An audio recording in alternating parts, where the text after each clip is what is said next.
أعوذ بالله من الشيطان الرجيم. بسم الله الرحمن الرحيم. الحمد لله رب العالمين. الرحمن الرحيم. مالك يوم الدين. إياك نعبد وإياك نستعين.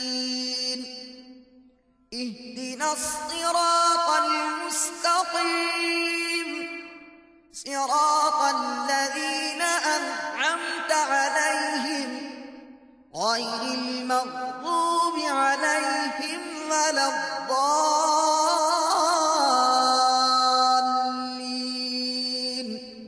اللہ کرم ایسا کرے تجھ پہ جہاں میں اے دعوت اسلامی تیری. Dawat Islami is the largest religious, non-political propagation and peaceful movement of Quran and Sunnah throughout the world. Dawat Islami strongly believe in preaching of Islam through character. Dawat Islami wants to spread Islam by love and peace. The Jamaat is against sectarianism, political linguistics, or social difference between Muslim community, not only in Pakistan, but throughout the world, wherever the effect of the preaching has reached.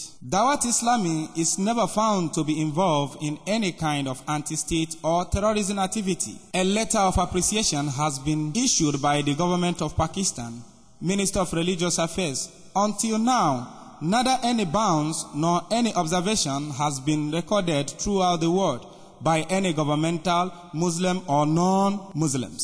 Therefore, Minister of Defense is satisfied from their propagation of Islam as well as other religious activities in the country. وزارت دفاع پاکستان کی طرف سے جاری کردہ مکتوب کا اردو خلاصہ. دعوت اسلامی تبلیغ قرآن و سنت کی عالمگیر پرامن دنیا کی سب سے بڑی تحریک ہے.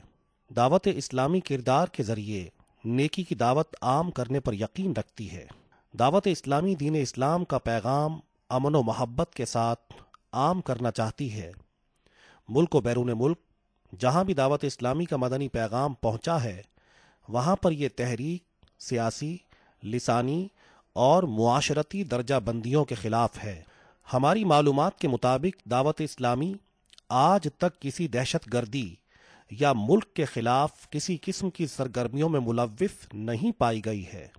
وفاقی وزارت برائے مذہبی امور پاکستان کی جانب سے دعوت اسلامی کے لیے ایک حوصلہ افزا مکتوب جاری کیا جا چکا ہے. دنیا بھر میں دعوت اسلامی کو کسی بھی مسلم یا غیر مسلم حکومت کی طرف سے نہ کسی پابندی کا سامنا ہے اور نہ ہی یہ مدنی تحریک کسی حکومت کے زیر تفتیش ہے. دعوت اسلامی کی ان خصوصیات کی بنا پر وزارت دفاع پاکستان اس مدنی تحریک کے نیکی کی دعوت دینے اور دیگر معمولات پر اپنے مکمل اطمینان کا اظہار کرتی ہے. میٹھے میٹھے اسلامی بھائیوں، بسا اوقات انسان کے علاوہ دیگر حیوانات بھی نصیحت آموز مدنی پھول فراہم کرتے ہیں. چنانچہ مبلغ دعوت اسلامی نگران مرکزی مجلس شورا حضرت مولانا محمد عمران عطاری سلمہ الباری نے اپنے سنتوں بھرے بیان بنام طوطے کی نصیحت میں ایسے ہی ایک پرندے کی حکایت کو بیان کیا اور مشکلات و پریشانی کے مواقع پر صبر کرنے کی ترغیب دلاتے ہوئے صبر کے فضائل اور مشکلات و مصیبت کو چھپانے کی فضیلت کو بیان کیا. اس سنتوں بھرے بیان کی VCD دعوت اسلامی کا اشاعتی ادارہ مکتبۃ المدینہ مختلف مواقع کے مناظر اور آواز کی مکسنگ کے ساتھ پیش کرنے کی سعادت حاصل کر رہا ہے. آپ بھی اس سنتوں بھرے بیان کی VCD کو اول تاخیر دیکھیے. انشاءاللہ عز وجل مشکلات و پریشانی کے مواقع پر صبر کرنے کا جذبہ نصیب ہوگا. الحمدللہ رب العالمین والصلاة والسلام على سید المرسلین. اما بعد فأعوذ بالله من الشيطان الرجيم بسم الله الرحمن الرحيم الصلاة والسلام عليك يا رسول الله وعلى آلك وصحابك يا حبيب الله الصلاة والسلام عليك يا نبي الله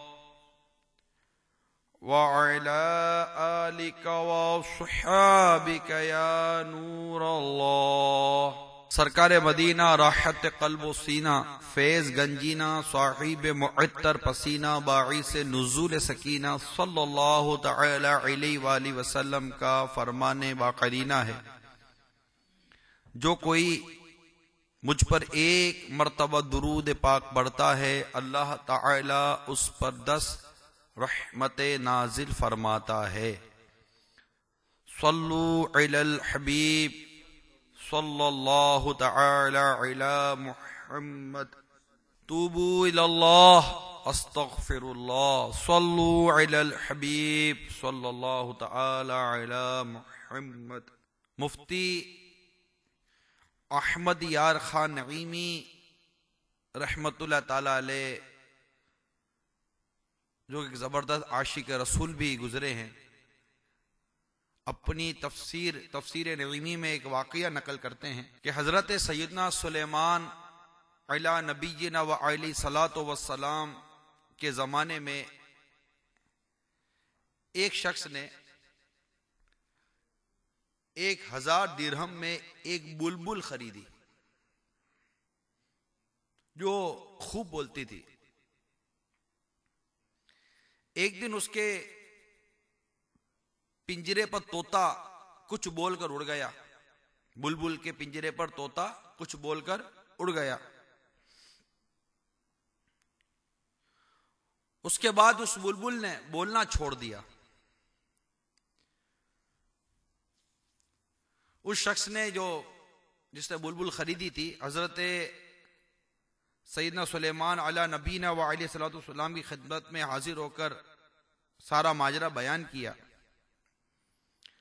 آپ علی نبینا و علیہ الصلوۃ والسلام نے بلبل کا پنجرہ منگوا کر اس سے خاموشی کا سبب پوچھا۔ وہ بولی، میں اپنے وطن اور اولاد کو یاد کر کے روتی تھی اور لوگ اسے گیت سمجھتے تھے۔ یعنی جو بلبل کا چہچہانا ہوتا ہے یہ لوگوں کو بڑا پسند ہے۔ تو بلبل کہتی ہے کہ میں اپنی اولاد اور اپنے وطن کو یاد کر کے روتی تھی جسے یہ لوگ گیت سمجھتے تھے۔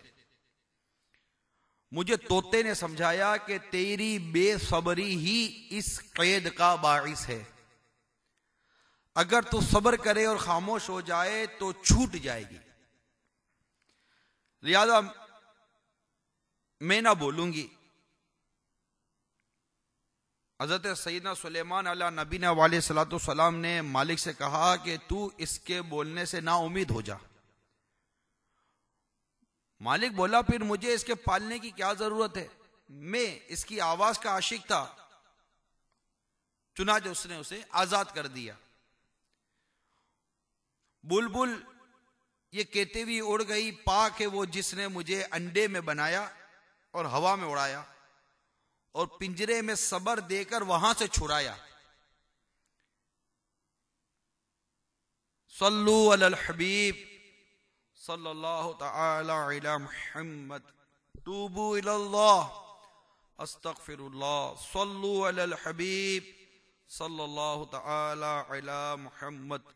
جو حکایت ابھی ہم نے سنی ہے، اس حکایت میں ہمارے لیے سبق کے بے شمار مدنی پھول ہیں کہ وہ بلبل نے طوطے کی نصیحت پر عمل کیا اور صبر کرنے والی بن گئی۔ جب صبر کرنے والی بن گئی تو اس کے صبر نے اسے آزادی دلا دی۔